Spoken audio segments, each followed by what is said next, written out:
नमस्कार दोस्तों, MGSU बीकानेर 2.0 के यूट्यूब प्लेटफॉर्म पर मैं दिनेश सोनी आप सभी का हार्दिक स्वागत करता हूं। नोटिस आप सब ने देख लिया है। यूनिवर्सिटी ने किसी ने शायद सोचा नहीं होगा इतनी गति से इस बार ये नोटिस निकाला है रातों रात। डूंगर कॉलेज का 60 से 70% स्टाफ यूनिवर्सिटी में किसी न किसी पद पर कार्यरत है। उन्हें भी ये आइडिया नहीं था कि 1 तारीख से शुरू कर देंगे। उन्होंने भी सोचा 20 मार्च कम से कम होगा, तो तब तक हम प्राइवेट विद्यार्थियों के प्रैक्टिकल ट्रेनिंग करा देंगे। यही सोचकर इन्होंने 27 फरवरी से अभी ट्रेनिंग का उन्होंने निर्णय लिया था, और तुरंत अगले ही दिन यूनिवर्सिटी ने आदेश कर दिया कि भैया हम तो 1 तारीख से प्रैक्टिकल एग्ज़ाम कराना शुरू करवाएंगे। MS कॉलेज में भी यही हाल रहा है। MS कॉलेज में 1 तारीख का सोचा हुआ था कि 1 तारीख से प्राइवेट जो छात्राएँ हैं उनकी छात्राएँ हैं वहाँ पे सिर्फ, तो छात्राओं की ट्रेनिंग शुरू करवा देंगे। लेकिन जो नोटिस आया है वो मेरे ख्याल से इस बार यूनिवर्सिटी के अधिकारियों से विचार नहीं किया होगा, क्योंकि देखो हर बार क्या होता है, फॉर्म 2 गुना फीस, 3 गुना फीस, 4 गुना फीस तक भरा जाता है और उसके बाद प्रैक्टिकल एग्ज़ाम करवाते हैं। इस बार क्या हुआ, इस बार सिर्फ 2 गुना फीस में फॉर्म भराए, फॉर्म बंद कर दिए और तुरंत बिना कोई प्रैक्टिकल ट्रेनिंग के, ना कुछ और, ना कोई पूर्व सूचना के, इन्होंने सीधी नोटिस निकाल दिया कि हम 1 मार्च से 25 मार्च तक एग्ज़ाम करवाएंगे। देखो वैसे तो ये कोई मतलब हुआ नहीं, लेकिन अब यूनिवर्सिटी ने कह दिया है तो करना तो पड़ेगा। तो अब आनन फानन में यही होगा कि 2 दिन या 3 दिन ट्रेनिंग लेंगे। और रही बात फॉर्म की, तो आज जैसे ही मेरे संज्ञान में आया काफ़ियों के बाकी है, तो मैंने एक ट्रिक लगाई। मैंने पोस्ट तैयार की जिसमें साफ साफ लिख दिया था मेरे नंबर और जो परीक्षा नियंत्रक महोदय के नंबर है, मैं कहा दोनों नंबरों पर आप मैसेज करो कि सर मेरा फॉर्म बाकी रहा हुआ है, मैं इस कॉलेज का हूँ, इस क्लास का हूँ। ऐसे करके सर के पास ना जाने कितने मैसेज गए होंगे, ना जाने कितने मेरे पास आए। तो सर ने कहा कि चलो कल से वापस से खोल देंगे फॉर्म 3 गुना फीस में लगभग में। देखो तो कल से ही फॉर्म भी वापस खुल जाएंगे, और अगर वो थोड़ा वो सोचेंगे विचारेंगे तो शायद ज़रूर तो ये भी है कि प्रैक्टिकल डेट आगे बढ़ाएं, और नहीं बढ़ाएं तो भैया आपको अब तैयार हो जाना चाहिए। ठीक है, तो डेट घोषित होने के बाद अब आपको करना क्या है वो देखिए। एक तो फाइल्स के लिए कॉलेज पर भरोसे बिल्कुल मत रहिएगा।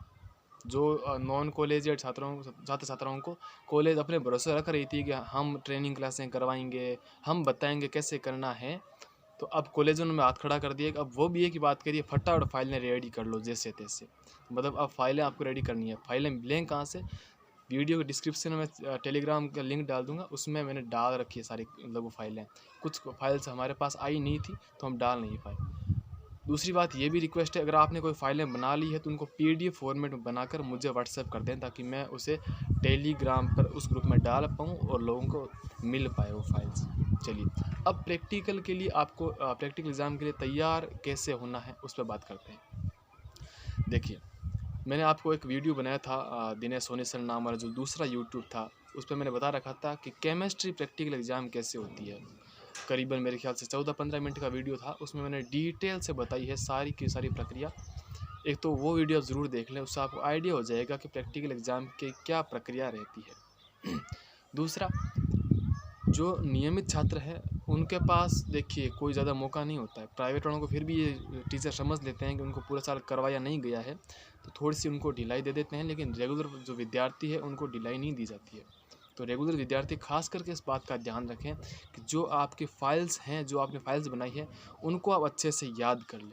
इनके 2 फ़ायदे होंगे। पहले तो आपकी जो प्रैक्टिकल एग्ज़ाम होगा उसमें आपके अच्छे मार्क्स बन जाएंगे, कॉपी आपकी भरी भरी रहेगी। वाइवा होगा उसमें भी आप अच्छा दे पाओगे, फाइल वैसे भी आपकी रेडी है, तो ऑल ओवर 65 मार्क्स में से आपको 60 अबोव मार्क्स मिलने के पूरी चांस रहती है, अगर आपने फाइल्स ढंग से पढ़ ली है, थोड़ी बहुत याद कर लिए तो। दूसरा, यह जो फाइल्स वाला काम है ये डिटो आपका थ्योरी एग्ज़ाम में काम आने वाला है। केमिस्ट्री को छोड़ के बाकी जो भी है, फिजिक्स हो चाहे अपनी जूलॉजी हो, बॉटनी हो, ये डिटो का डिटो आपका थ्योरी एग्ज़ाम में काम आएगा। अब जिन्होंने फाइल्स नहीं बनाई है वो क्या करें, किसी और से बनवाएं क्या? देखो मेरे से लग रही है खुद ही बनाइए, कानों में ईयरफोन लगा के नहीं, ध्यान से बनाइए, ताकि आपको कुछ याद भी हो और लिख कर याद भी हो जाएगा साथ में, और फाइल्स भी पूरी हो जाएगी, है ना। तो कोशिश ये करना, फाइल्स रेडी करो, उनको याद करो, और एडमिट कार्ड साइट पे चेक करते रहो। 1-2 दिन में वो एडमिट कार्ड अपलोड कर देंगे, जिन विद्यार्थियों के फॉर्म ही नहीं भरे गए हैं, यानी कि अब जैसे कल से शुरू होंगे फॉर्म तब भरेंगे, तो उनके एडमिट कार्ड लेट आएंगे, तो उनके लिए ये सिस्टम है कि आपका नाम, आपका नाम, डेट ऑफ बर्थ, पिता का नाम और फॉर्म नंबर, इन 4-5 डिटेलों के बेस पर आपके नंबर अपलोड कर दिए जाएंगे। एक ख़ास बात और, कितना ही इम्पोर्टेंट काम हो, आप प्रैक्टिकल एग्ज़ाम मत छोड़िएगा। अगर आपने प्रैक्टिकल एग्ज़ाम छोड़ दी है तो आपको दूसरा मौका नहीं दिया जाएगा, ये भी ध्यान रहे। जो एक्स स्टूडेंट हैं उनकी भी ये कॉलेज अपने शेड्यूल के हिसाब से या तो रेगुलर वालों के साथ सेट करेंगे इनको, या प्राइवेट वालों के साथ सेट करेंगे, ठीक है। इसके अलावा मैंने आपको जैसे बता ही दिया अभी कि जिन्होंने फॉर्म नहीं भरा है वो कल से तैयार हो जाएंगे, उनके वापस से शुरू हो जाएंगे फॉर्म। इस बार मत चूकना, यूनिवर्सिटी थोड़ा अलग ही मूड में है और पेपर बहुत ज़्यादा जल्दी कराने के मूड में है। दयानंद सरस्वती यूनिवर्सिटी है, उसने तो मेन एग्ज़ाम का टाइम टेबल जारी कर दिया है अभी। तो यूनिवर्सिटी ने सोचा कि हम ही पीछे हैं, तो उन्होंने ना आओ देखा ना ताओ, सीधा ही सेप दिया कि मुझे नहीं पता, आप 1 से 25 मार्च के बीच एग्ज़ाम करा के छोड़ो, ठीक है। तो ये कॉलेजों के लिए काफ़ी दिक्कत वाली बात रही है, लेकिन चलिए अब तैयारी का टाइम आ गया है तो करिएगा। धन्यवाद।